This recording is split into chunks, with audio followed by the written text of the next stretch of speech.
Womp womp. Oh my God, I'm like so out of practice. It's been I know. 2 weeks. It's been a while. It's been a while. Ugh. I got monstrously sick. Like, non-functional, no voice, couldn't breathe, couldn't speak. Jesus. Yeah, that was going around, man. Everybody was like, everyone was getting sick. I took one job to do prom makeup, and I came back so sick. So sick. Got the plague. Literally. Like 3 teenagers in my makeup studio, and I'm just like dying. Yeah, man. Whatever, her makeup look bomb as fuck though. And then the weather. Oh yeah. Pollen. I maintain that was at least half of it was the fucking just like tree bukkake. Yeah. What is it? Spermatophore? What's the? I think, I don't know. Whatever the sperm of trees is. I never did Pollen. botany. Jeez. I just make really inappropriate jokes. It is the way. There's a universe I'm thrown out of in 5 minutes. No. Oh, somebody's writing that fanfic. That weird, like, sham type horn plays in the background. It's like a didgeridoo noise that they play all the time. Oh, I fucking love Jin though. Like we just watched the Mandalorian like all the way through, like seasons 1 and 2. Like we are ready for the movie to come out. I think this weekend. Oh wow. I am so ready. Pedro Pascal, my hero forever. If you ever become problematic, I will come beat you with a chancla. He got close, and then not really. Good. That's the worst. The worst thing I've heard is there's like one thing where he's out with William Dafoe, and apparently he's a very huggy guy. And then he's like, William Dafoe's like, don't do that. And he's like, oh, sorry. And then that was the end of it. Good. Yeah. That's our boy. There is a reason Pedro Pascal is the internet's sweetheart right now. Yeah. Bro be popping up everywhere, just all smiles. I love him. He was in the Bad Bunny thing. Yes, yes, he was. Just there partying. Dude, he was just partying in the background. He was the only reason I watched the halftime show. That's so funny, man. Also, Ricky Martin sounded awesome. Ricky Martin always does, though. Yeah, it somehow got better. I am enjoying some of these modern, quote unquote, pop stars and like musical stars discovering older styles. Yeah. Because, like, you know, that's shit that I grew up on. Yeah. I'm not trying to like date myself or anything. I'm saying I grew up in my grandmother's house. So, you know, music from the 40s and the 50s was prevalent.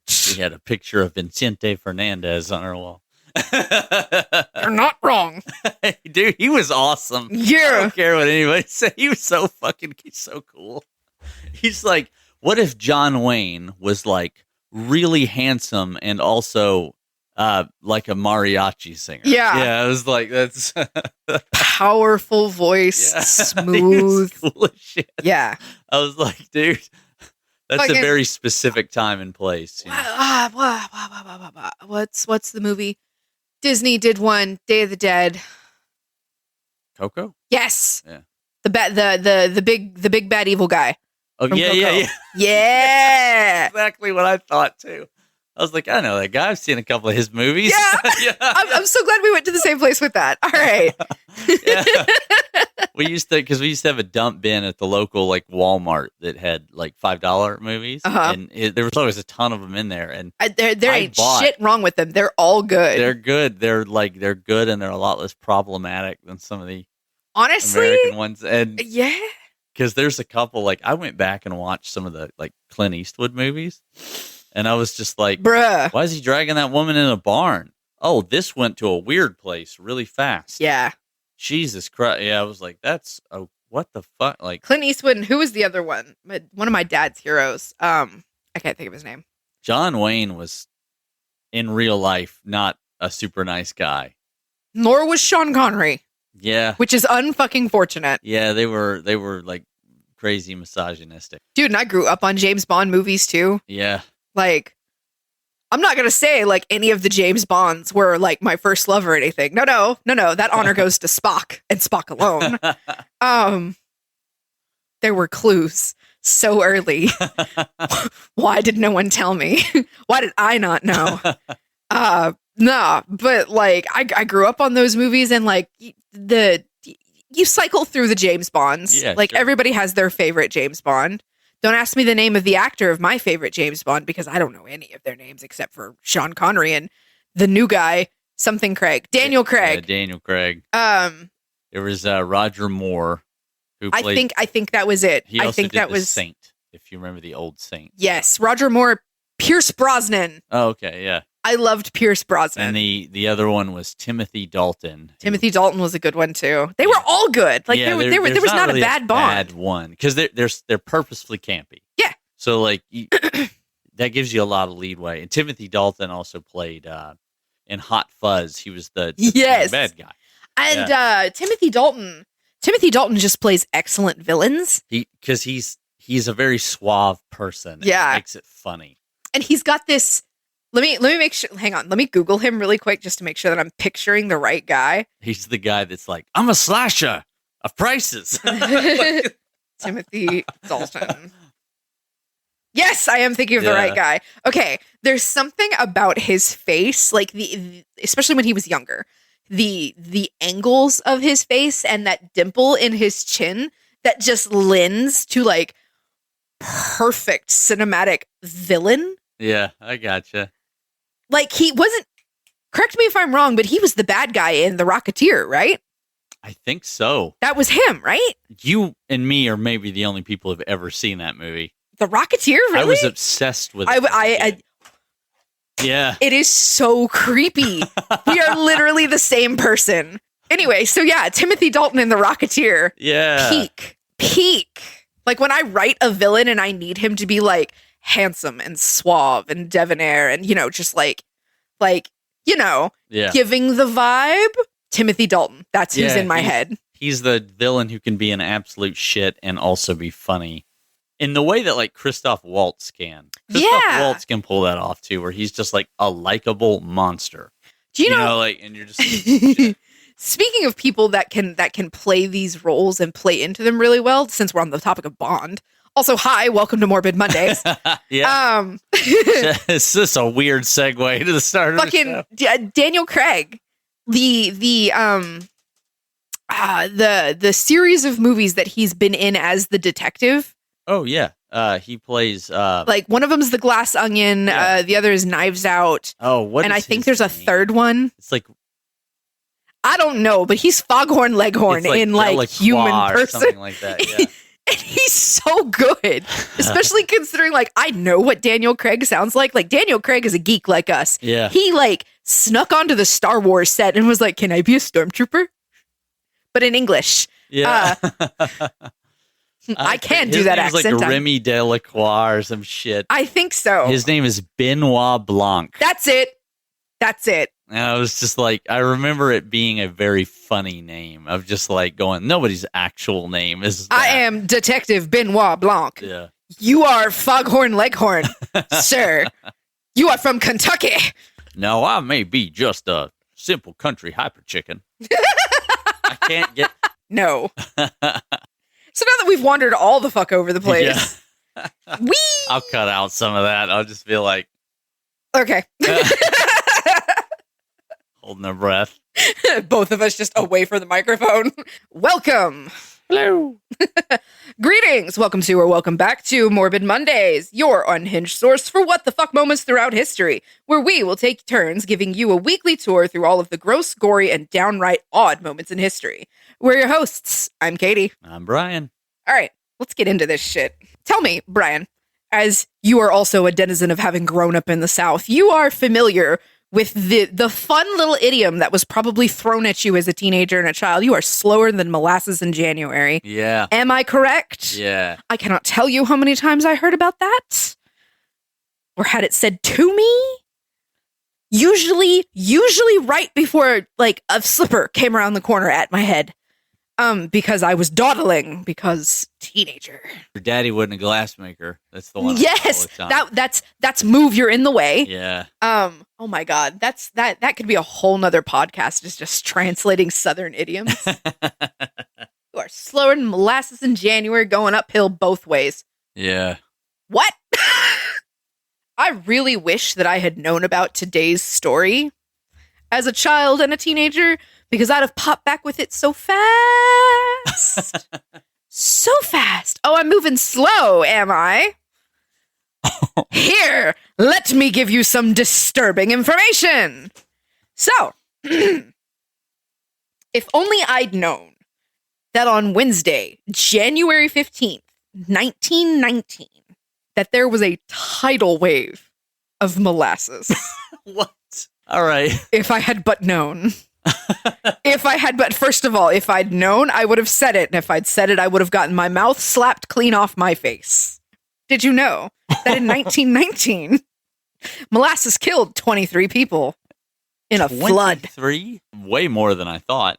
Because It's on here somewhere. I've heard of molasses breaking out and like beer breaking out and a couple other things breaking out and causing floods. Fantastic that you mentioned that, because I also ran across these. Well, so here's how this came about. I have been marginally aware of the Boston molasses flood for about like 6-7 years. I've known about it. I came across it when I was originally doing my TikTok series, Morbid Mondays, and I was like, that's wild. And then I just kind of like walked away from it for some reason, because I guess I thought it was one of those that's been done and done and done and done and done and done and done, because like there's no shortage of sources for information on this. Yeah. It's everywhere. Much like the molasses was. So I just kind of walked away from it and let it be. And then I was Googling around like, God, I fucking miss the stumble upon button. Oh, yeah. I miss that shit. That shit was awesome. It was so good. The feeling lucky. Yeah. For Google. So I was doing the Reddit version of that, basically, just looking for morbid, freaky, weird history shit. And that was how I found there was a whiskey flood in Glasgow in 1906, by the way. And then, And I have them. A single person was killed. It was drank before it dried. On November 21st, 1906, 150,000 gallons of boiling hot whiskey escaped a distillery in Glasgow with exactly one fatality. Whoever was right underneath it. Bingo. Yeah, I was like, because I understand, like, I know how whiskey is made. And I was like, it would have had to have been the boiler. Yep. Like, the actual still head broke. Like, it busted a rivet and went everywhere. Yeah, like, But wait, there's more. Because previous to that, in London, there was a beer flood in 1814. this one I know about. 320,000 gallons of beer flooded the streets. God. How many? 320,000 300 gallons. And that one, 8 people died in that one. Yeah, I remember reading something about this, that the copper bands that kept the barrel, the barrel had like shrunk and shifted, and the bands had started like corroding, and the rivets had broke off, and they couldn't like get it back in place. So like it was literally a giant barrel, like it was a huge vat. I only did like the barest little like dips into those, because like I found those, and then I found the molasses one, and I was like, it's weird that it's happened 3 times. Yeah. Of all different fluids. Whiskey, beer, molasses. Yeah, wait till you hear about the one that happened just outside of Vegas. What? Gross. No, I'm just, Oh. I'm just making a Okay. joke. I promise it didn't actually happen. No, there's not like a Venice Beach flood. Like, bruh. brought to you by Vivid. Okay. All right, lock in. Let's fucking do this. Ooh. So like I said, it's weird that it's happened 3 times in history now. Like just a flood of recreational fluids killing folk after breaking out of recreational fluid. That is not what I meant. That's not what I meant. Stick it on this one. No. Santa Monica, here we come. Oh man, that's awesome. That's the well, there was one saying that now, because that's on the internet forever. There was at least one. You like, if there was going to be one, it was going to be at Diddy's house. Baby oil. It was a flood of baby oil. It may not have killed somebody, but it did wreck some lives. You know what I mean? Like, that's... Oh, my God. Do you remember it was like a truckload? Yeah. I remember somebody telling me like the amount of gallons. And I was like, that's like a truck. That's like a... I only vaguely remember it because, like, I stepped very far away from like popular music for a minute. yeah. And like not for any good reasons or anything. Like I wasn't even trying to like hipster my way into like I only listen to Indian Underground. No. I'm just weird. I was fucking listening to like Celtic women and shit. Oh my God. That's a that's a memory unlock. Yeah, I fucking right. It's pure emotion. Yeah. Yes. An Enya song's playing in the background. Who can say? Anyway, so 1919. So let me recalibrate our mood here because we are like ADHDing so hard today. Squirrels. We haven't everywhere. Recorded in like 3 weeks, 2-3 weeks. Yeah, like we tried to do it last week and we wound up just talking for like 4.5 hours. Just locked in this little closet of a room, just talking. Fucking anime, video games, the weird patch on the carpet. Conversation went everywhere. All right, so what the hell else is going on in 1919, Brian? Like, because I know that you are like my American history hub. Fucking wars. Well, yeah, World War I has just ended.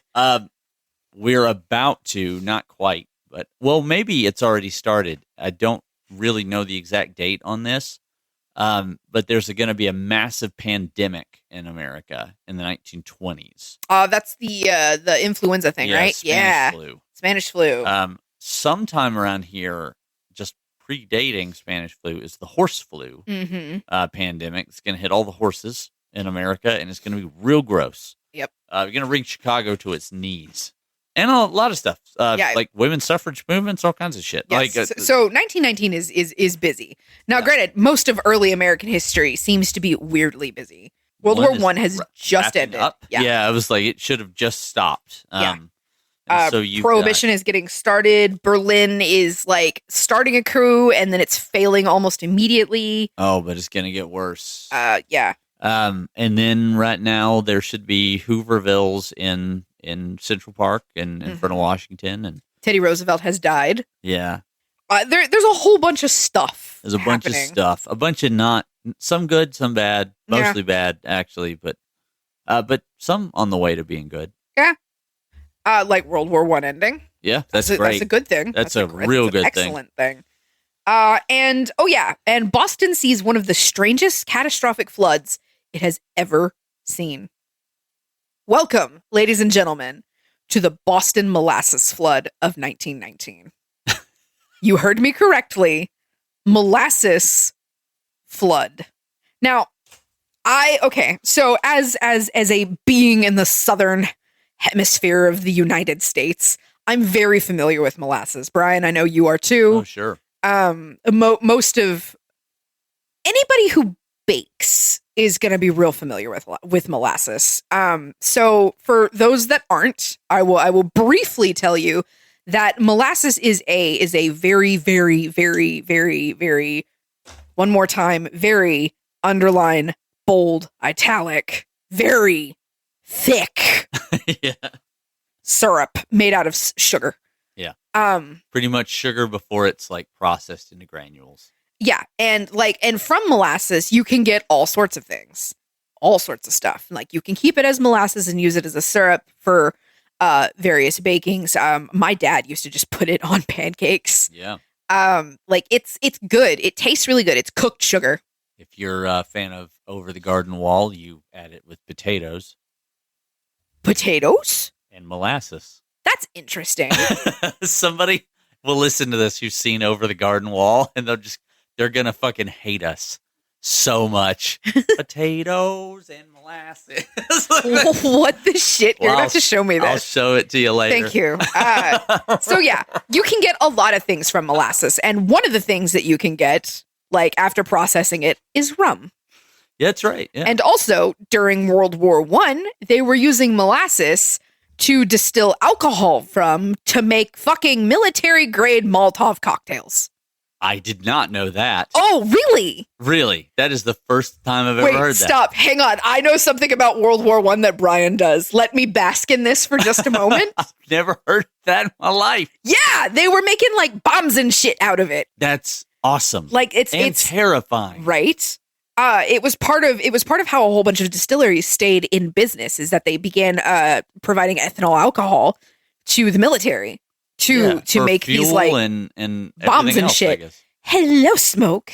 I didn't even know you were still in here. Did they? I guess on the table. I guess also probably for airplane fuel. I'm not sure about that. What I was reading said that the company that I'm going to be talking about specifically today was providing it for incendiary stuff. That's so wild. I know. Because I did not know that you could get that from molasses. I knew you could get rum from molasses, but I did not know you could get bomb from molasses. That's fucking sick. I need y'all to understand that I was like goblin shrimped in my chair, like wearing my shark snuggie, doing research on this, like reading through these old articles. And when I say old, I mean like these are scanned in newspaper clippings from 1919. And talking about like, and the USIA was providing ethanol alcohol to the military for bombs. And I was like, bombs? With my little iced coffee in my hand and my shark like hoodie pulled up. Bombs, you say?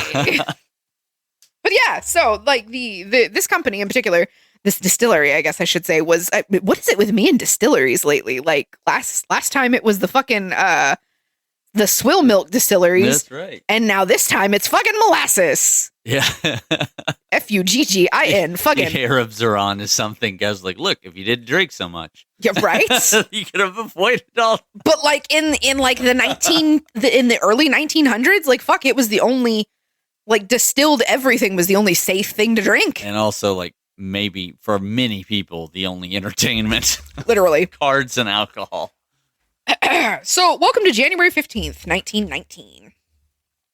So, Boston, Massachusetts, is at this point in time, like the area that we're going to be working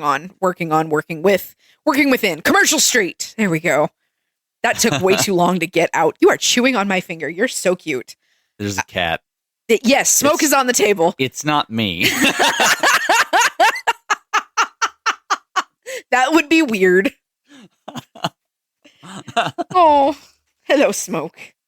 Please meow or something so they believe me. Because, like, Brian, cut this out in editing, please. Yeah. It's too funny, though. No! Right, so, Commercial Street. We're on Main Street, Boston, Massachusetts. Is primarily populated by Italian immigrants at the time. Because, like, that was kind of the U.S.'s like claim to fame at the time, was like, you know, give us you're sick, you're hungry. Yeah. You know, we were sanctuary. Yeah. Like sure. we were pulling people in. Like, if you don't want to be where you are, come here. Which is what pisses me off about the government today. Yeah. But anyway, so Commercial Street in Boston, Massachusetts right now. I've seen pictures of it, and like if you look up like the newspaper articles from this, like if you decide to go look at pictures, looking at it before the flood, it looks very much like, provided these are black and white photos, but it looks very much like a colorful, cozy community. I imagine, like, I've seen inside these people's, don't say flats, I've seen inside these people's apartments, and like they're 1 and 2 bedroom apartments, but they're very, I don't know, they just look snuggly. They look cozy. Like it, and it may just be like a modern filter of my perception being thrown onto this on what was probably like the equivalent of the slums. And there's a port there. Yeah. And like the main industry there is the distillery, and like I think there's a couple of canning factories, if I recall correctly. It's been like 3 weeks since I did this research. Like, I did all of this research. I was ready to go on Monday. I did that makeup job, and then like Monday morning, I came down so sick. So fucking sick. But this community has very little say in what happens, and the distillery builds a holding tank, like smack in the middle of it. And these people are immigrants, and not a lot of them speak a whole lot of fluent English. So there's like virtually no pushback when they decide to build this great big huge holding tank, because they're providing, alcohol for the military. And then World War I ends and they're like, all right, bet we're going to go back to making booze. Let's make booze. So, and then like 2 or 3 months later, like Prohibition starts to get ratified. And so they're like, fuck, now we have to do something else. All right, load it up. Let's make all of the rum before we're not allowed to sell it anymore. So this tank goes up so fast. It goes up so quickly that to our modern eyes and sensibilities, we would go, all the safety violations. Yeah.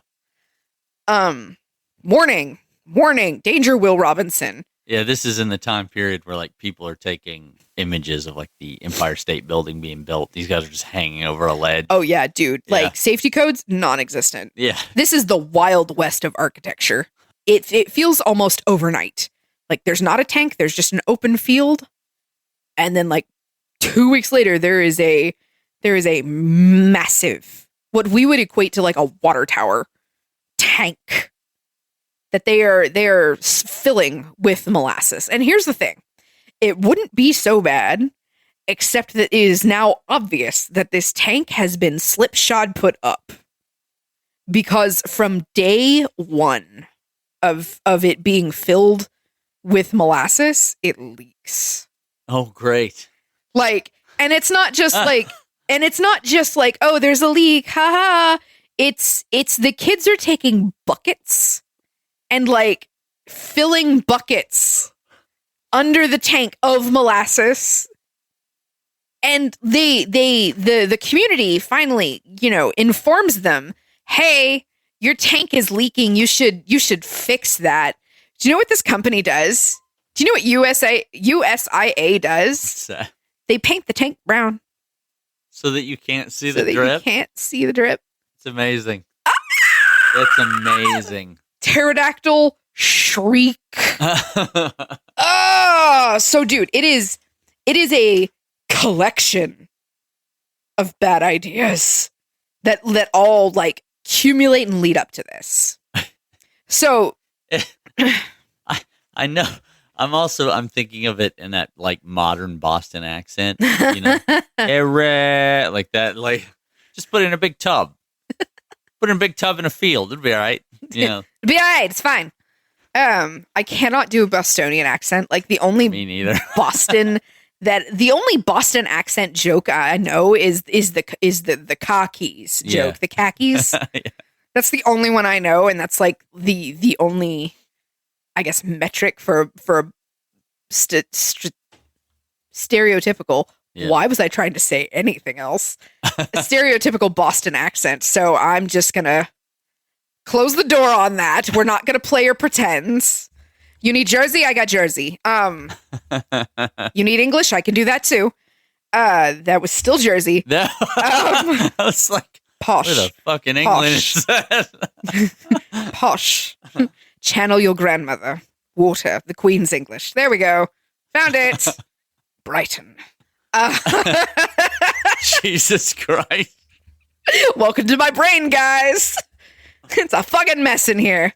So now we have an oil tanker of sticky molasses. Yeah, that is constantly leaking. Can you imagine how bad it was in the summer? I bet it smelled amazing though. Funny that you mentioned that. That will come back in just a moment. So it is January, and 2 days previously, USIA has decided that they are going to top up this tank to absolute capacity because they are going to make all the fucking rum, all of it, before they are not allowed to sell it anymore because Prohibition is riding everyone's ass and they're not buying drinks first. Yeah.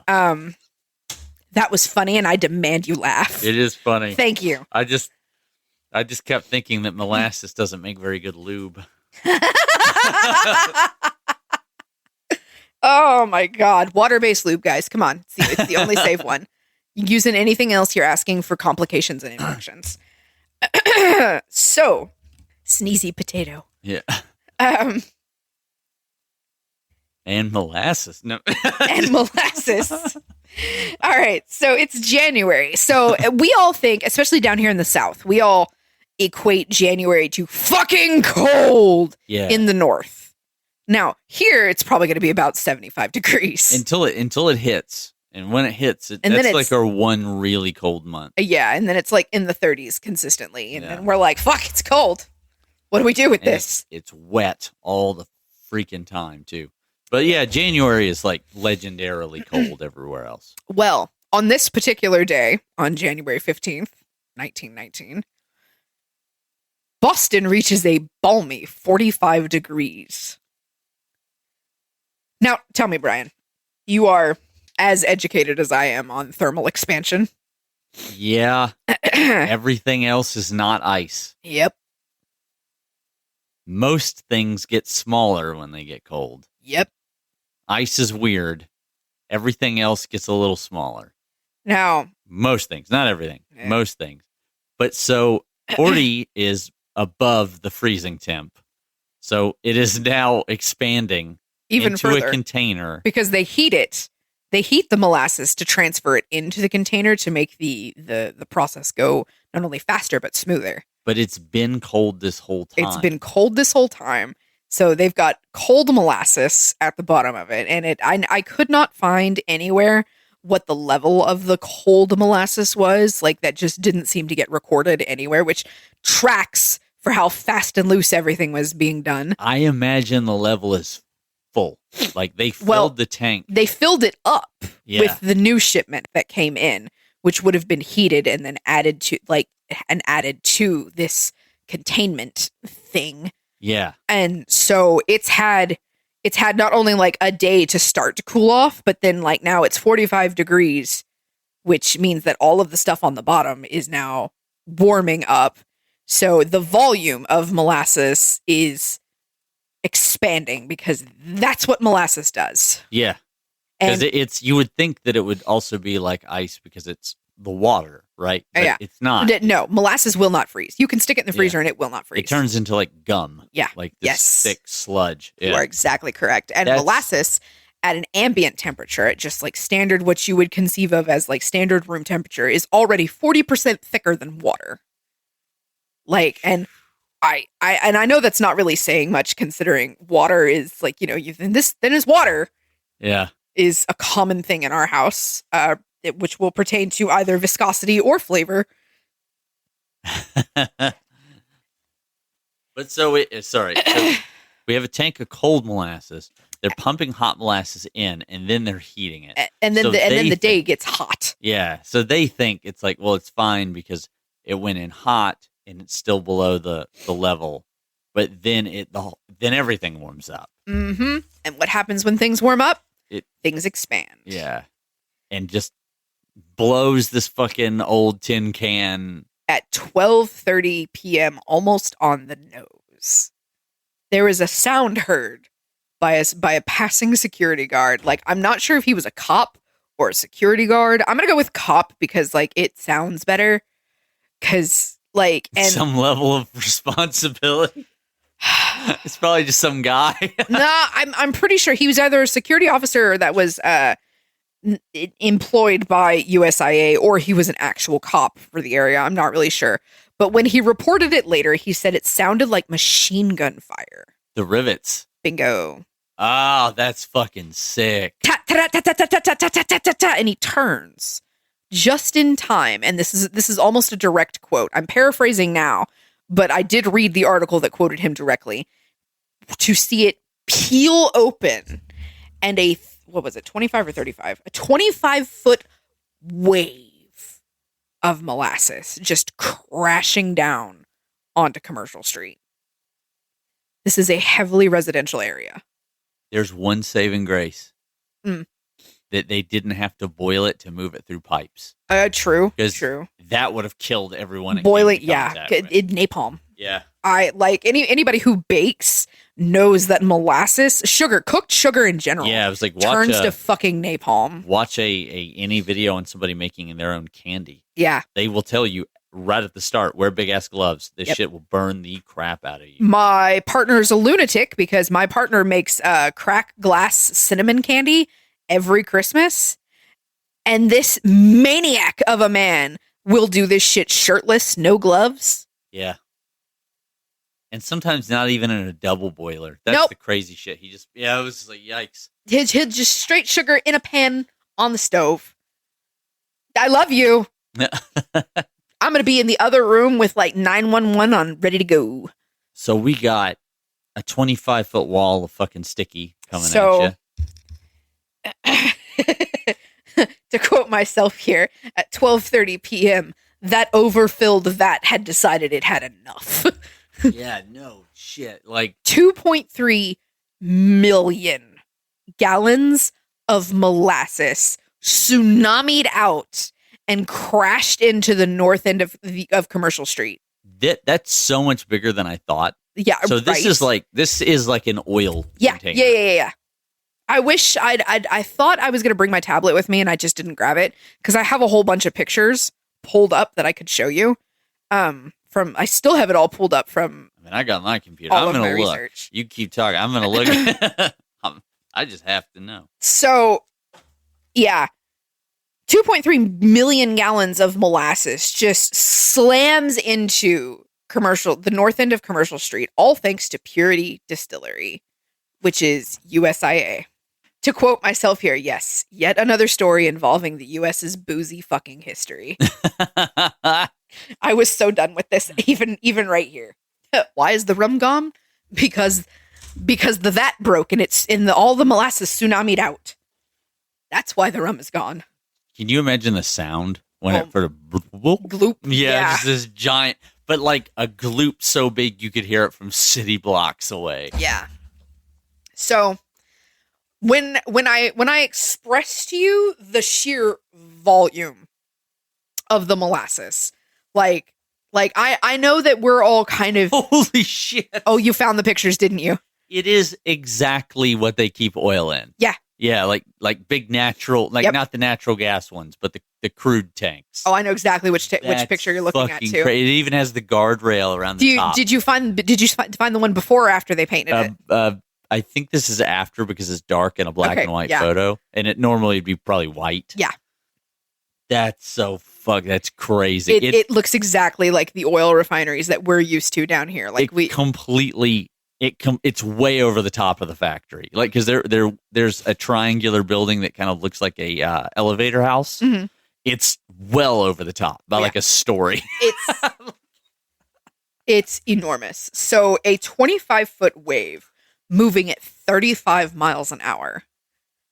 And this is a fluid that has 40% more viscosity than water. So it's heavy. So it is moving at such a clip that it knocks the fire station off its foundation.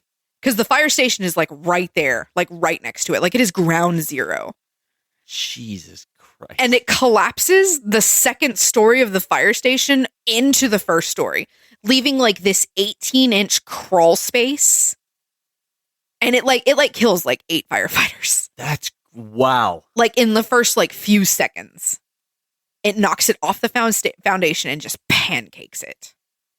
Damn. Yeah. It knocks train cars off tracks. It's insane. Like I know that it's kind of become a little bit of a joke in history, like, oh, the molasses flood. Ha ha ha ha. No, but it's like, I mean, imagine being at the beach and a wave hits you. Now imagine that wave is 40% heavier. Is 40% heavier. Yeah, like that's yeah, imagine it slaps the shit out of you and knocks you like 10 feet back. To continue on that analogy, like those of us that are beachgoers are very familiar with getting our asses handed to us by surprise waves. Yeah. We live down by the beach. So and I'm a Navy brat, so I grew up at the beach. I'm very, very used to being knocked flat on my face by a wave. But you get hit by the wave, you sputter a little bit, you get up and you're fine. You wipe the salt water off your face, sling it off, and you're good to go. This is molasses. And it's 20 feet tall. I mean, it's like the waves that like on Point Break. Yeah. Like it's a layered Hamilton wave, but it's sticky as shit. It's sticky as shit. It's so thick. You are to jump ahead in the travesty that is this. People don't drown in this molasses; they suffocate. Yeah, because like it's too thick to suck down to like suck it into your lungs, but it's also too thick for any oxygen to get to you, so you just kind of suffocate. Jeez, what a way to go, right? Right. Fuck. And because it was waist deep, like once it had finally leveled out as a wave does. Yeah. It was waist deep. Eyewitnesses say it was impossible to tell in the upheaval what was under the thrashing about in the sticky mess. Yeah, because you can't see through it. You couldn't tell if that was a person, an animal, a tree. And unlike water, like water will seek because it's very thin and it moves. Like it's a liquid, so it's gonna go. Like, you know what I mean? It's not going to stay waist deep. If it were water, it would just go out. Yeah, especially considering you're right there on the harbor. But probably half the reason why it was as movable as it was just because of it was hot and its sheer pressure. It's weird to think of 45 degrees as hot, right? Right, but under that amount of weight. Yeah. And then after that, though, when it runs out of that energy, oh yeah, and it starts going to cool. Anywhere. It's turning into glue. Yeah. It's just going to stay. So, like I said, people were suffocating rather than drowning under it. And one survivor recounts, because he lived, that he couldn't open his throat to call out to his family. He was a child, by the way. Like, this is a little kid. Jeez. He was clawing at his face, trying to clear the molasses off so he could breathe and call out to his family that were looking for him. Because, once again, this is a community where it was a regular thing for kids to be up where the vat was, like with their little buckets or little or like wrapping sticks. Yeah. I don't know if you guys ever did this. We have kind of like, I don't know, it was a mixed bag on these naval bases, but like I used to live up where it snowed all the time, and like my neighbors and we would go and we would put like molasses, honey, or maple syrup like on the fresh snow on the balcony railings. And then just kind of like roll it up with sticks. Okay. Yeah. making a candy of sorts. Yeah. Yeah. Kids would do that.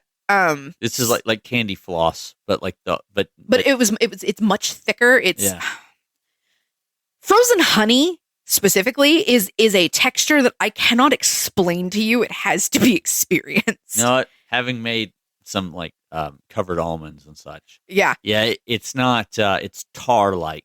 Yeah, and it's sticky even when it's solid. It's very strange. Yeah. It's like gummy but it's still anyway, where I'm getting way off topic.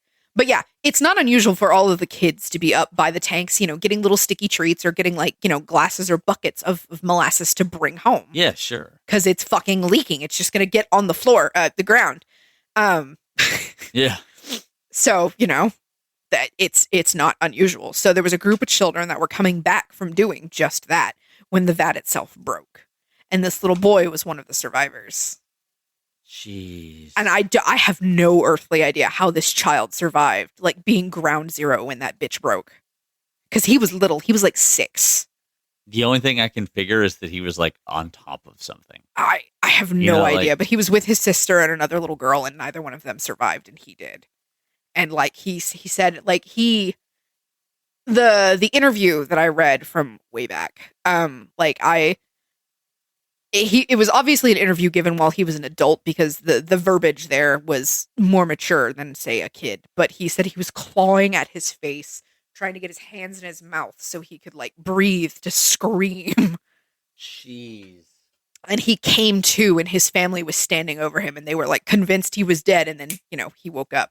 21 people died because of this. By the way, I found my note on that. Yeah.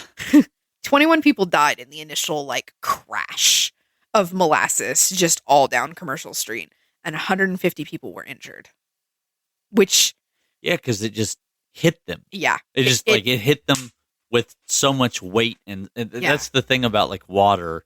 Water is heavy just on its own. It's that it's so thin that it doesn't break on you, or rather, it breaks like around you. Yeah, you don't actually get the brunt of the force. Unless you're it's like water. jumping off a bridge into it. Right. And it can't, And then it's the concrete. molecules can't get out of the way fast enough. But if right? water's coming at you, then yeah, you're typically going to get like knocked down, but you're going to be fine. You can get back up. Right. But if you get broadsided. By molasses. Yeah. I imagine that it's like slapping things. Like it's moving through in cars and carriages and train cars. Yeah. Remember, it flattened the fire station. Yeah. Because all of that, it's going to hit the side of the wall, and then the wall is going to try to hold up that amount of weight coming on a side that it's on its side as opposed to straight down. Yeah.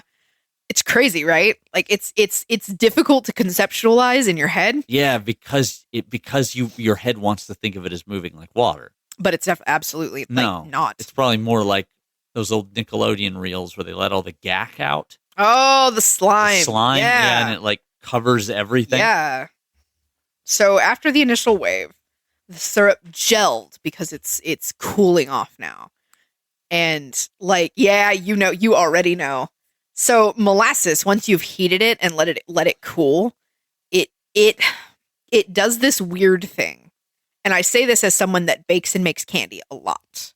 So molasses does this weird thing once it's been heated and cooled, is it turns to this weird kind of like gel cement. Yeah.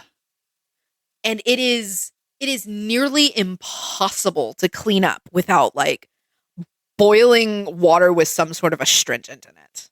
Like I personally, I use a lot of like hot lemon water when I'm cleaning. Because you have to dissolve it. Yeah. And then like a little bit of acid to make it like actually break down. Or like hot water and vinegar. Yeah. Those are common cleaning solutions in my house.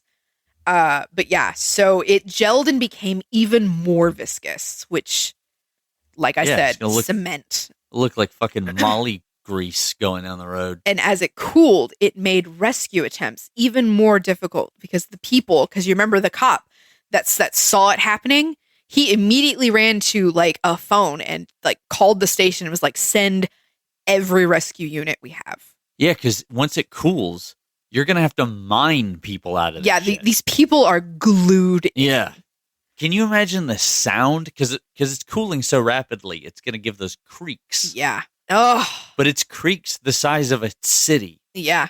So it's like, oh, like okay. So in my head, all I can think of though, like I know this is super serious, but because people have died and it's destroying all this stuff, I cannot help but think like when all the rescue guys show up, and I'm assuming at some point somebody figures out to call fire trucks. Yeah, like it's retracting because it's cooling off. And so all its molecules are crushing back together to create this like gelled cement. And we know that molecules and atoms make noise when they do that. Yeah, because and this is a mass scale. Yeah. Like it's not like it's like a bucket of molasses. Here we go. The sound, a frozen lake. Yeah. The sound ice makes. Yeah. Yeah, there we go. I don't know why it took me so long to arrive at that conclusion. Groan. Yeah. An occasional snap sound. Yeah. And then you've got. And it's everywhere. It is everywhere. Also, there's a thing that's going to happen in this where people are trying to get people out. And they're getting stuck. They're going to use tools. Yep. And those tools are going to get stuck. Like they used everything. They used shovels. They used axes. They used picks. Yeah. At one point, somebody tried to like, not flamethrower, but like they tried to use a torch. Because they're trying to remelt it. Remelt it and like. But that's just going to burn it. And then like. Make it worse. Really your best option, especially in 1919, is a fire truck. Mm-hmm. Right? It is a heated fire truck. Well, yeah. So they tried that. They tried just using plain water, and it's not really working. Like I jumped around because I got into the middle of this story, and then I was like, but how did all of this happen? Because we have safety guidelines for this.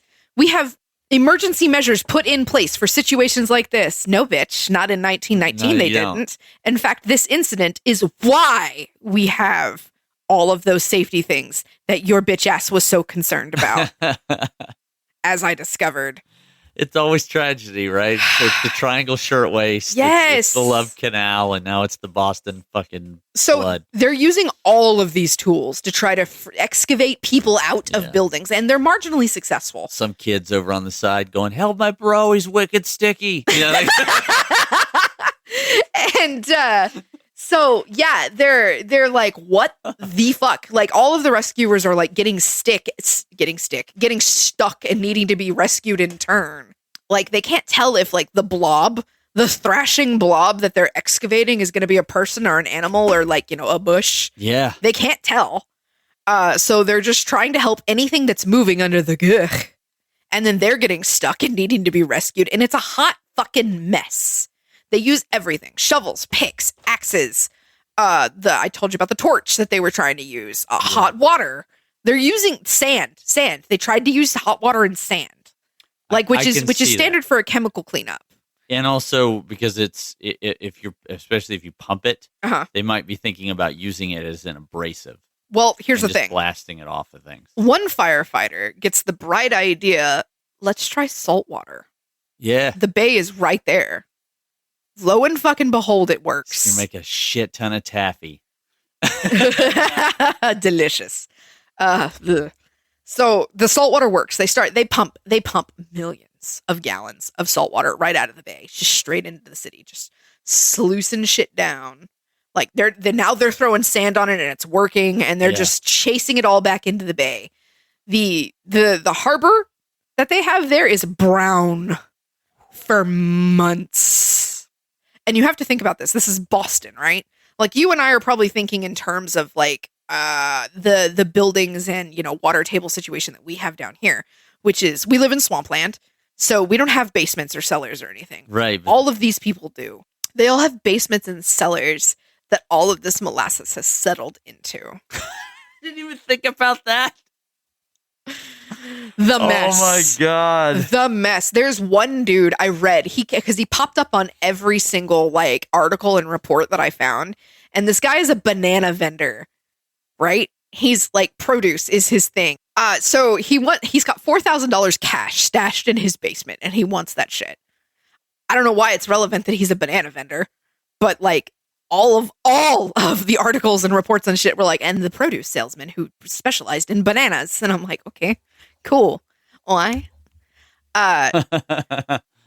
It would explain why he had 4,000 in cash though, because bananas were kind of difficult to get around the world. True, and that was like the extinct kind of banana too. Yeah, that was. You make a lot of money with bananas, So yeah, and they have to like mine their way into his basement to get to like his little coffee can full of cash. That's some fucking Minecraft shit. It's insane, right? Jeez. And like it's so sticky and it's everywhere. And like they finally get like the outside cleaned up with the salt water and shit, and like they've sluiced it all back down into the harbor, and the harbor is like brown and smells like molasses. These fish, dead. Dead. There was nothing alive in that harbor. That's how we got Swedish fish. Can you imagine? Like Boston Harbor has had everything in it: tea, molasses, blood. Yeah, we get a good like spice ship caught on fire and sinking in the Boston Harbor, and we can have like some pretty good. I think that water might be just something different now. Dude. So to further to like try to like rein myself in here, because my notes kind of detoured right about the time that I got to like them figuring out how to clean all this shit up. So I was like, how the fuck did this shit happen? Because in 1919, this is when I said that this was the Wild West of architecture, I truly do mean it. You could be Joe Schmo and walk up to some guy advertising that he needed a builder, an architect, an engineer, and you could walk up to this mook and be like, "Yo, I'm your man." And you don't have a degree. You don't have any kind of certification. You say that at this time period, my great-grandfather got his engineering degree through a mail order catalog. I rest my case. Now, he did do the work. Oh, yeah. This was a correspondence course. He was an engineer. But, like, that's pretty accurate. Basically, yeah. Like this is a time period where like your architects don't even have to sign their blueprints, which is like a mandatory thing now. Yeah. Like that has to be first thing you learn. Yeah, that has to be signed and sealed and like processed for anything. That's and wild. dude, so when I tell you the next part of this, you're going to be so angry. So USIA, or the what was it? The Purity Distilleries. Purity Distillery, when they decided that they wanted this great big ass fucking tank, they were like, "All right, we need somebody to be in charge of this. Hey, you." And they pulled this guy out of their accounting department and put him in charge of this entire project. They pulled just because guy. They wanted it to be cheap, so they got an accountant. Homeboy's name was Arthur Gell. What a name. Right? Is this how the gel pen was born? Alas, no. He was a company treasurer, i.e., an accountant. Yeah, make it cheap. That's exactly what this is. Yeah, they're playing fast and loose with fucking everything. They've got an accountant in charge of like the build of a tank that's going to hold 2.3 million gallons of molasses to cut costs instead of getting a proper contractor and architect and all of the people that know what they're doing. They hired fucking Arthur Gell from accounting. I imagine that because this is a time period where like finding a person to rivet steel is very easy. Now, this is also a time period where steel is kind of scarce because remember that we're coming out of World War I. Are you about to tell me some crazy shit? Yes. And I need you to brace to be angry. Okay. So in building this vat, I found several studies, and it took me a hot minute of digging to find the information on this because like it really, despite the fact that all of this has kind of like a happy, like the public one ending, coming out of World War I, steel is kind of scarce because, they're using it for planes, for ships, for all of the war stuff. Like guns, boats, all kinds of crap. Yeah. Helmets. So they slap this vat together with subpar steel. Like they had 1 year. I was straight up bracing for you to tell me that this fucking thing was made out of like sheet wood or some shit. Okay, it's not quite that bad. Yeah, you were just like subpar steel, and I was like, "What the hell are you about to say?" Give me a second. Made it from this guy's bananas. So not only was the steel that they used too thin by half of what it was supposed to be. Damn! Holy shit! Okay. Yeah. But the stuff that they used was prone to cracking.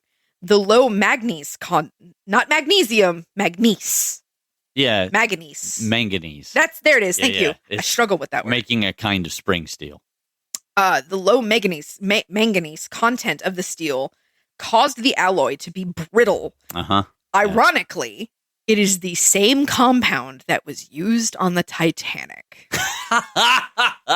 Where rivets broke. Bingo. Amazing.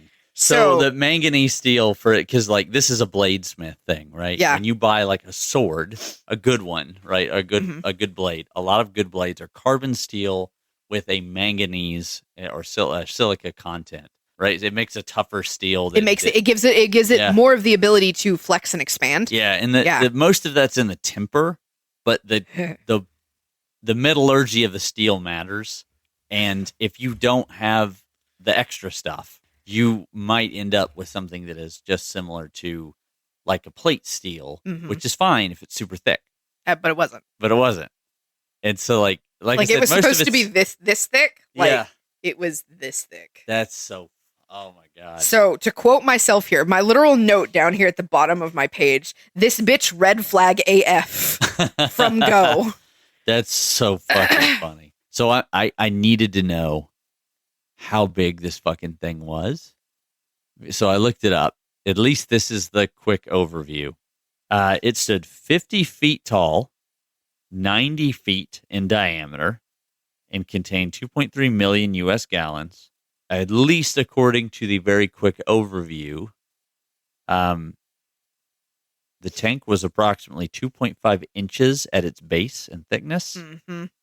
It was made of steel, designed to hold molasses, blah, blah, blah. It was built in 1940. Oh, wow. It was already years old by the time this happened. It was built in 1915 originally. That's fucking wild. Goddamn. So it's been creaking for 4 years. Yep. That just hit me. I read that. Yeah. It didn't register at first. It was Yeah. creaking for 4. It was leaking. Buckets Creaking, and for 4 years. all of that bullshit for 4 years. So when the project was completed, not a single licensed engineer had laid eyes on the plans, and all of the steel that was sourced to make it was subpar in the war scarcity. The tank itself never even was safely tested with water before it was filled with molasses. Like, they didn't even do a capacity test on it. That's double crazy. That's illegal now. Yeah. USIA ignored every complaint from the community and every warning from the people working on it about the tank, pressing forward with operations anyway to meet the deadline of prohibition.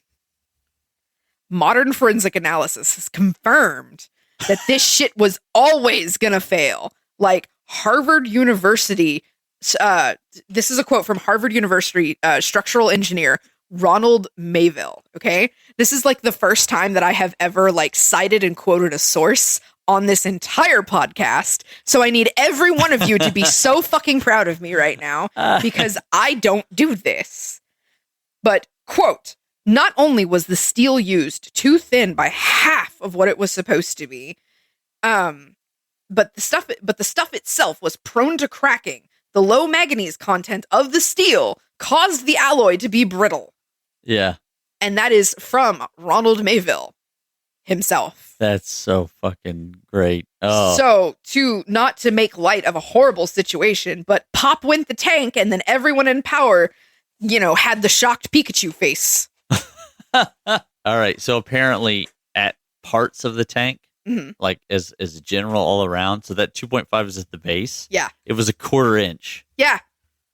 Up near there's parts the middle and top, right? A 1/4 inch thick is wild. Okay, so for our audience at home, the knuckle of your index finger should be like the second knuckle of your index finger, the flat knuckle, should be roughly an inch. So I need you to take your knuckle, hold it out, and look at that shit, and then divide that space by 4. And that's how thick the steel, brittle steel, was about as around thick the middle and the top. About as thick as a writing pen. Yep. That's so unsafe. That's so fucking wild. That's so unsafe. And they didn't even they never, not once filled that tank up more than halfway with water. They never did the capacity test. It's insane, right? It's also double insane because, like, I know people whose job it is to take a little X-ray machine and go down pipes and check the metal for like weak spots. That's their whole job. Yeah. That's all they do is they walk around and go like this, and they X-ray the pipe to look for weak spots in the metal. Well, I mean, we also live in a plant town. Yeah, like we personally know the people that have like gone to trade school to do this shit. Yeah, and like some of the stuff that goes through the pipes is corrosive. Yeah. And so like they're looking for weak spots and occlusions that might have to be fixed so that they can shut the line down and replace the pipe. Tanks under this kind of pressure are usually very thick, and like the metallurgy of the steel is like it's tough. It's tough. Yeah. Like, yeah, it's fucking. It's wild they couldn't get their hands on good quality metal for this because it was all probably going into tank armor. Then build multiple tanks. Yeah, don't do one ones. Big one, because if you do like 12 little ones as opposed to one gigantic one, when that one or two little one bursts, your fallout's going to stay inside of your grounds. Yeah, right. Like that's only going to be your problem. And they're doing this super fast because the other solution would be to barrel it all. But then you lose, because it's sugar, it sticks to things. You lose it all in barrels. It's like, yeah, you're right. Like the only reason you would come to this solution of like, let me build a giant fucking vat to put all the sugar in, because it's going to have its own problems. Being that big is that it's sugar. You're going to have to empty it all the time. Yep. Because crystals are going to form. Mm-hmm. Or you have to have some sort of heating element on it at all times. That's moving it around, and or else. God knows these cheap ass motherfuckers weren't going to do it. Also, that would be like a work of. I mean, that would be good for now. But like in their yeah. day, that would be a marvel of engineering. And but like, we have established yeah, that not a single licensed engineer right. or architect laid eyes on any of this. That's crazy. This entire project was run by an accountant. Yeah. So angry. This is just conjecture. I don't fucking know shit. I'm not a metallurgist. I don't do like iron fitting or what's the word I'm looking for here? That's not right. Welding? No, iron workers, they put up like frames for things, right? Like big steel beam frames.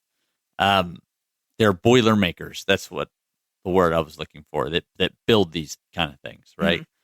So that would matter in the days of like rivets, because nowadays they're like fitted together, they're welded together, and then the parts that are fitted they have giant lug nuts that go through them, and they're gasketed down.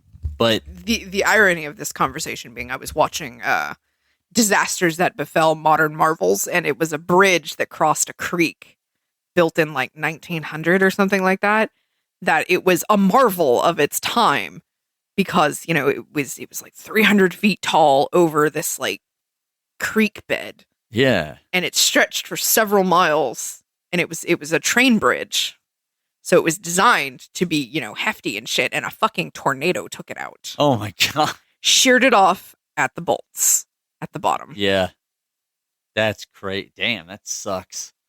Welcome to the weird shit that is my YouTube channel. That's gonna be a episode at some point. Oh yeah, I'll get you the name of it if you want to look up. Oh man, Look into it. But it was fucking fascinating because like we have bridges very similar to that in this area. yeah, sure. Like the older ones that are now like, you know, not, I don't want to say defunct because they're still there, but we're not allowed to go on them anymore. Yeah, there's one right down the street from here where they built a new one, and the old one's still on the side. You know which one I'm talking about. I do, in fact. I'm not going to give the town name. Yeah, it's no, like let's 5 miles from my house. So, yeah. but like, But yeah, the bolts themselves. and then they're riveting. So like, if the steel isn't tough, right? If it is prone to tearing or being brittle, you're running these rivets through. And you're just creating more weak points. Yeah, because they're on the edges. You rivet on the edges. So like, it's like, damn, once this thing goes, it shatters. It's just going to be open now. This dude said it peeled up by like a banana. Like, Yeah. Jeez. That's so much fucking weight. And then it's under pressure also. So like, damn. So we established that they did a myriad of things trying to clean all of this shit up, and we arrived at salt water and sand being the best solutions here. So by the end of it, 21 people had died. They didn't even find all of the bodies of the people that had died until like 4 months later. Because of the sheer how it spread. So here's what happened afterwards. Like, once all of this was in the rebuild process and the cleanup and rebuild process, obviously the community itself is going to like, hey, we got ants. What the? You want ants? That's how you get ants. Mother, grill me a cheese. Sorry, Archer. Anyway, so the community itself stood up and went, yo, what the fuck? Yeah. We warned you that your shit was not good. And of course, immediately, what is the defining defense of a corporation under fire? Oh man. Deny. Yeah, And if you can, try to feign bankruptcy or dissolve your company before you get sued. Oh. Like that's what they did in this day. Anyways, guys would go defunct and they would move all the assets to a different company.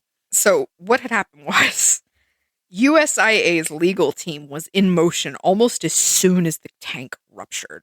Like the second that news hit the company that the shit had failed, they were already spinning a media like rebuff for it. And do you know what their initial defense was? What's up? Oh, you're going to be so angry. That the tank had been targeted by anarchist terrorists. It was the Lollipop Guild, I tell you. Anarchist? Now that's we're on the height of like socialism being a thing in the country. And because the population there was primarily Italian immigrants, guess who they were trying to pin it on? A lot of the big anarchists, Gramsci. There's a lot of anarchist Italians.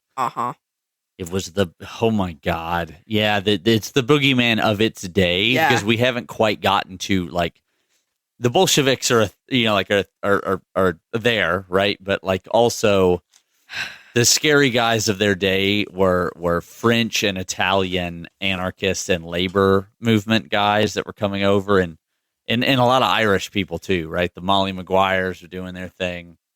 That's so fucking anarchist Italians. Yeah. Dumped 2.3 million gallons. That would have been of molasses on top of their own community. That would have been a big thing too, because like World War I, right? The Black Hand guys were all anarchist sympathizers. Yep. That's so fun. Like, just what a fucking. It was they tried. Terrorists. Yes. That's the modern version. Islamic terrorists. That's what they tried to do initially. Yeah. They were like, "Oh, terrorists targeted us," and blew it up. And so the community banded together, and this is one of the very first like big company like lawsuits, like the community like Aaron Brockovich. Yeah, like this suit that walked level of lawsuit, so Aaron Brockovich could run basically to take on this entire company. This will be a civil suit, correct? Yeah, and it is one of the first of this like magnitude. Of the entire community rising up to sue this company. Wrongful death, all kinds of shit. And they brought in like literal licensed experts and shit. Yeah. Because any schmuck, anybody who's ever riveted steel can be like, hey, look, you put 2.5 million gallons of syrup in a shoddy built container. Listen to how sassy my fucking notes are here. Like, this is a direct read. Like, I normally, like, I make my notes so I can read them and riff as I go. Let me give you a direct read from my notes. Rather than fessing up to the 15 layers of fucking negligence, they immediately put out the explanation of terrorists. Italian anarchists, according to USIA's lawyers, had bombed the tank. Why? The first Red Scare. Anti-communist hysteria that targeted immigrants and various political radicals. Guess who primarily lived on Commercial Street? Are you ready? Italian immigrants. yeah, that's right. As a result, we wanted everybody else to hate you, so we bombed ourselves. Yeah, like totally. Yeah, absolutely. Oh, what the fuck? Yeah. As a result, the community launched a class action lawsuit against USIA. For 6 years, the legal battle raged, bringing in all sorts of like heretofore unseen evidence. Like they brought in licensed architects and like all sorts of experts and shit. And they used like real evidence, like pieces of the tank itself. Yeah. They would have just looked at the ripped rivets and went like, well, there's no giant bomb hole in the middle of these rivets. So it took 6 years, but the people won. And like USIA was found negligent and had to pay out to each and every family a grand total at the time of $628,000 or several million, roughly about 13 million today. Yeah.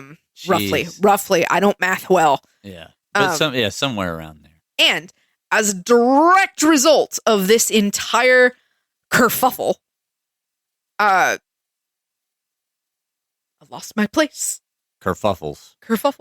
And as a direct result of this entire catastrophe, the whole mess of new laws came into being. Like all of those safety protocols and like the law that we all know and like cling to keep us safe on like building sites, like for everything from houses to skyscrapers to fucking the water tower. Yeah. It's like 2 miles that way. All of that's like has now had to have certified experts. Yeah, because I'm sure every single level. Any engineering firm that here's what I would do, right? If I were alive at this point and I was an engineer in that time, that's like free data that you're never going to get again. Yeah, like you look at it and say like, well, what went wrong? Everything. And like fucking everything went wrong. How did it break? Why did it break? On a math level, right? and then you don't do those things. So like, yeah, like I said, this story was a fucking tragedy of just negligence after negligence after negligence, all in the name of like saving time and making profit. And I know, but always. it does, as awful as it was, it does have a happy ending of that company shut the fuck down like 2 years after this. Like they couldn't. Yeah, sure. And they weren't making alcohol anymore. They got fucked. Yeah, they had no way to come back. So yeah, and also anyone can make molasses, and most of it's made in Florida and Texas at the time, or probably Cuba actually at the time anyway. And then shipped in. Yeah. But yeah, so the company like rock bottomed, bankrupted, KO. They're gone. And then we got all of the safety laws that are like a lot of which are still in effect today. Yeah. And so I imagine people out of tragedy, the people fucking won. That's odd. Like, because I imagine the first thing, right, is that in a lot of our liquid holding tanks, they have a retention pond around them. It's not like a pond; it's just like basically a concrete wall that over a large amount of surface, so that like basically like at a quarter full, this much liquid will go out this far. You know, like, and there's this like kind of brick pool lining around the thing, and because you can math that. Yeah. Right? You can go like, well, this much volume coming out at this viscosity over this amount of surface. You know, like, yeah, and arch and a circle are architecturally the two strongest things. Right. You can really make these things quite tough. Yeah. And it's not like the interior is explosive. It's not like natural gas or oil, right? You have to worry about that. But yeah, it's fucking crazy that it took 23 people dying, 150 people hurt, and 2.3 million gallons of molasses escaping for safety regulations. Yeah. But then again, it's also tragic that it took an entire building burning down. Yeah, to get your basic building safeties and fire codes. And then it took like a room full of women, a factory floor full of women dying to get your basic OSHA rights. Yep. And rednecks shooting at Pinkerton guards with rifles and throwing dynamite at them to get your basic union labor. Woo! Everything. It's always like it's in the name of profit, just a little bit more. It's fucking crazy. What's super stupid too? Like, so many liquor companies transitioned to bottling companies. Right? Like if you were making rum, we make sugar now. That's what we do. And you brought up earlier that you thought it probably smelled amazing. Apparently, to this day, on hot summer days, it still smells like molasses. Oh, that's because it's all in the sewers and everything. I mean, it's it must have gone into everything. It did. Because like it was sticky. Like I was reading the eyewitness reports to it because there were shockingly a lot. Like I had to paw through a lot of information to like pluck little pieces of it to keep this from running into like 4 hours of information, because people were volunteering. Like it was not only like, stop saying like, it was not only various official peoples doing rescuing, like the community itself was coming together to volunteer to help people. And these people, once they were done there, they would rinse off as best they could. But they were still tracking molasses like deeper into the city, like phones and streets and like sidewalks. One store was complaining that like their door handles were so sticky, and phones and train cars. Yeah, it was everywhere for months and months and months and months and months. Boston Harbor apparently was brown, like brown for several seasons.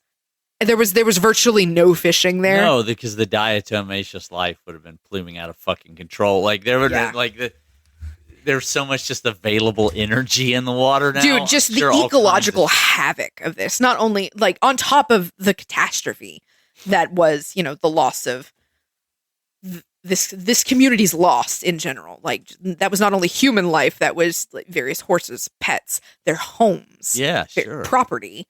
And this is already an immigrant community, largely. So, you know, you got to think about they already don't have much, and then they've lost fucking everything on top of family members, possibly injuries. And then this company wants to say, oh, no, it's not our fault. You bombed us. It was meh. Shut the fuck up. Speaking of anarchism, like that's just one of those things that you're just like the fear of losing your position in a capital way, you know, like losing your in a world that requires money all the time makes people complicit to a lot of shit. You know, like there's a saying in like leftist communities that do actually lean anarchist, which is that like capital will make cowards of everyone. Yep.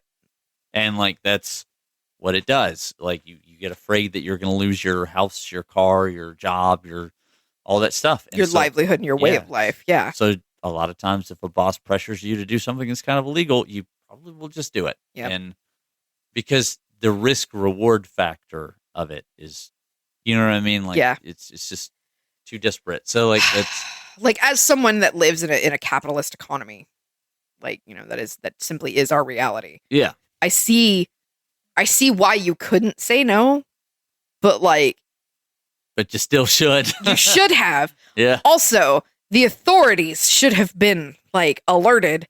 But then again, what authority are you going to go to at this point? Because the laws and safety protocols and shit that we know of that, like, you know, that we would know to alert don't exist yet. Right. They only exist because of this incident. And they're not really going to for a while. I mean, we've learned on just doing this show, right? Like until the triangle happens, until the love canal happens, there's no fund. Yep. Superfund doesn't exist to clean Triangle up. Shirtwaist, the Radium Girls, and now the Boston Molasses flood. Yeah, and like the radium. Oh, and one of the sources that I had, which, you know, yay me. Look at me all citing sources and shit. This is like this is the episode. Look, Katie shows her work. Never fucking happens. So it's a book called The Dark Tide, and it's by Stephen Puleo.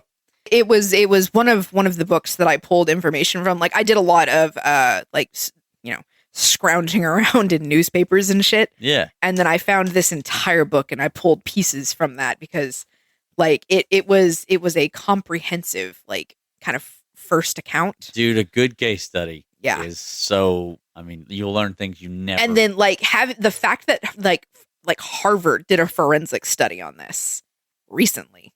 That's awesome. It's fucking right. Boston. Yeah. Yeah. It was fucking crazy to me that, like, you know, modern forensics went, y'all fucked up. This is how you fucked up. We're going to give you an entire report on how you fucked up. Yeah. Ryan just got to witness me smashing my face into the microphone for intensity. I can feel my voice going. And then a guy was like, how you like them apples? And then walked out of the bar. Yeah. So that's I mean, sad, but also awesome. Yeah, right. Exactly. Yeah. Like the things that came out of it, fantastic. You know, Picasso, I love it. The fact that it happened, I'm so sorry. So where the vat stood is now a baseball field. Like it's a baseball diamond. That's amazing. The community like came together to kind of take that space over. And there's a plaque in memoriam there of the people that lost their lives. It's fucking crazy, right? Yeah. And like props to the community for clapping back, like as you should. Like, please do not take any of this shit lying down. Enron, fucking remember that? Yeah. We're old enough to remember that. I am a staunch believer in actions have consequences. Yeah. Yeah, they do. And in the modern sense, the person, and I truly believe in this case, if you make the active decision, if you're the CEO or the, you know, whatever of the company, and then you make the active decision to go this on the cheap, and if any point somebody goes, this could be dangerous, and then you sign off on it anyways because you want to save a buck, I think you're guilty of negligent homicide. So there are a couple of really like fantastic podcasts that I listen to pull some of this information, like just to kind of understand it a little bit better. Because I know that our podcast is presented in more of a conversational format. And like there are others out there that are more like academic and clinical. But one of the great ones that I listened to, because I absolutely had to refresh my memory this morning because all of this research was done 3 weeks ago, and then like an insane illness in between. So the podcast that I listened to, it's a little short clip, but it's really, really, really good. It's about 18 minutes long, but it's America's Strangest Disaster, the Great Molasses Flood, History This Week. So massive shout out to them for putting it in a format that I could listen to while I was crocheting and trying to like understand what the fuck was happening. Because like I read so much about this, like so much, like so much. Like I read that entire like Harvard forensic report that they did on that, which I learned some new vocabulary words. Yeah. But listening to that podcast was fantastic. I don't know who their narrator is, but she is peak. Her voice is really good. So yeah, give them a listen, please. But yeah, so that was the Boston Molasses Flood. This is a subject that I have been dimly aware of for the last, 5-6 years, and just never really gave it much attention until I decided, you know what? We're going to get into this sticky mess. It's a very sticky situation. Dude, how many puns can I pull off of this? For weeks, guys walking around just quick. Yes! Dude, it drives me crazy when my shoes do that for 5 minutes. Yeah. So that's the Boston Molasses Massacre. Yeah, the second one. Jeez. Yeah. Right. You guys have it rough out there. So, Boston, are you guys okay? Does it still smell like molasses? I'm so sorry y'all have to deal with that. The cat is chewing on my finger again. Yep. She's so sweet. So thank you for joining us on this adventure.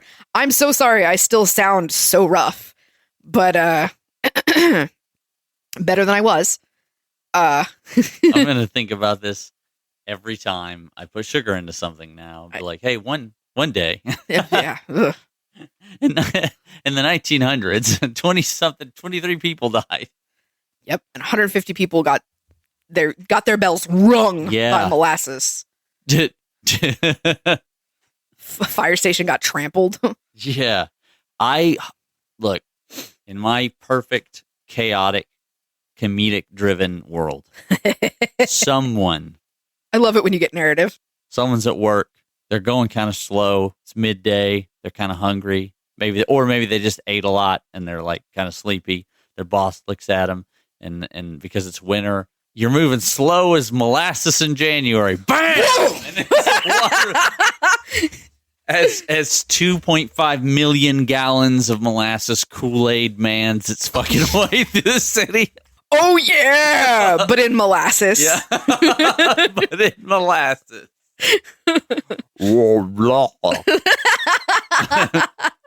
Oh shit! Somebody in Boston's getting attacked diabetes. Fucking diabetes by osmosis. All right. We're going to riff on this for hours if we keep going. Thank you guys for joining us on this particularly sticky episode. This 20-foot wall wave of molasses crests down the street. Do you have diabetes? My name's Wilford Brimley. Smack! If you don't have diabetes, you do now. Yeah. Oh, I say that. My husband has diabetes. Oh. Somebody was trying to give up sugar just a little bit. So much for that. It's in your house. It's in your shoes. It's in you. I got molasses on my crack. Everything's sticky. Ants. No, look. It's my last observation about this. The water pressure in the whole city would have dropped because everyone's going to be trying to take a bath or shower. Yep. Everyone's washing things. It's like that one episode of Pinky and the Brain where the whole world flushes the toilets at the same time. Yeah. Do you remember that episode? Am I the only person that remembers Pinky and the Brain? I remember the sneezing powder episode where the Amish tell them that they're sitting on a load of fool's sneezing powder, not real sneezing powder. All right. We're Jesus done. Christ. We're done. Good. We're done. Thank you for joining us. Bye. We're out. Bye, guys. Hey, this is Brian from Morbid Mondays. If you like the show, please consider stopping by at our Ko-fi account. That's ko-fi/Morbid Mondays. It's $1 a month, or just any one-time tip. And if you would like to help us fund our future endeavors or just want to show a little bit of appreciation, awesome. Thank you so much for listening. And if you don't. Whatever. Have a great day. Thank you so much for listening.